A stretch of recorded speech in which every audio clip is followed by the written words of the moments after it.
சமீபத்தில் ஒரு வியாழக்கிழமை அன்னைக்கு என் ஃப்ரெண்டு ஃபோன் பண்ணி நம்ம இந்த சாட்டர்டே வந்து ஃபேமிலியோட பாண்டிச்சேரி போகலாம் அப்படின்னு கூப்பிட்டான். அதுவும் ஒரே ஒரு கண்டிஷனோட, என்னன்னா சாட்டர்டே 8:45 நம்ம கிளம்பணும் அப்படின்னு சொல்லிட்டு ஒரு கண்டிஷனோட இந்த பிளான் இன்வைட் பண்ணலாம். சரின்னு சொல்லிட்டு நானும் என் ஒய்ஃப் வந்து ரொம்ப எக்ஸைட்டடா பாண்டிச்சேரி கிளம்புறதுக்கு தயாரானோம். ஜென்ரலாகவே பாண்டிச்சேரினா எங்கள் ஃபேமிலிக்கு ரொம்ப பிடிக்கும். ஸோ லாட்ஸ் ஆஃப் எக்ஸைட்மெண்ட் நாங்கள் கிளம்பினோம்.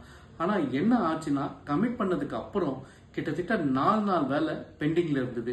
இதெல்லாம் எப்போ முடிக்க போறோம் அப்படின்ற எண்ணம் இருந்தது. சரி ட்ரை பண்ணலாமேன்னு சொல்லிட்டு அந்த வேலைகள் எல்லாம் லிஸ்ட் டவுன் பண்ணோம். லிஸ்ட் டவுன் பண்ணதுல என்ன ஆச்சுன்னா, எங்களால 4 நாள் ப்ரொஜெக்ட் பண்ணப்பட்ட ஒர்க்கு ஒரே நாள்ல கம்ப்ளீட் பண்ணி நாங்க சந்தோஷமா பாண்டிச்சேரிக்கு என் ஃப்ரெண்டு குறிப்பிட்ட சாட்டர்டே மார்னிங் 8:45 கிளம்ப முடிஞ்சது. எத்தனையோ சூழ்நிலைகள்ல நம்ம கோல்ஸ் டைம் லைன்ஸ் இல்லாததுனால இழுத்துட்டு போகுங்க.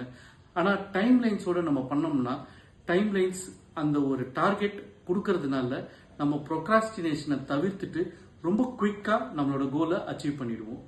நீங்க என்ன நினைக்கிறீங்க? கமெண்ட் பண்ணுங்க.